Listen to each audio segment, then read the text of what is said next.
حضرت ابو ہریرہ رضی اللہ تعالیٰ عنہ سے وہ فرماتے ہیں کہ رسول اللہ صلی اللہ علیہ وسلم کے پاس ایک شخص آیا. اس نے آ کر کہا کہ رسول اللہ، کہ میرا دل جو ہے وہ بہت سخت ہے. آپ صلی اللہ علیہ وسلم نے فرمایا کہ یتیموں پر جو ہے، یتیموں کو کھانا کھلایا کر، اور جو بے رحموں پر جو رحم کیا کر. یعنی کہ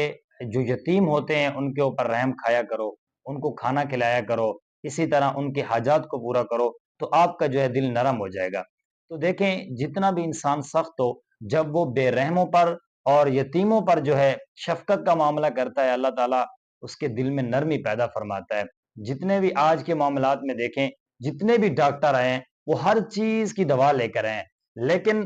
سخت دل کی دوا آج تک نہیں لائے.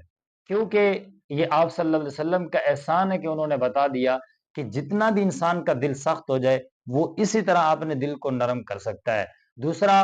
انسان آخرت کو یاد کرتا رہے. آخرت کو یاد کرنے سے یہ فائدہ ہوتا ہے انسان کا کہ انسان کا دل نرم ہوتا ہے، اور انسان کا دل اتنا نرم ہو جاتا ہے حتیٰ کہ وہ لوگوں کے ساتھ اچھائی والا معاملہ کرتا ہے، اور ہر وقت اسے آخرت یاد ہوتی ہے، پھر وہ نیک کاموں میں مشغول ہو جاتا ہے. اگر آج بھی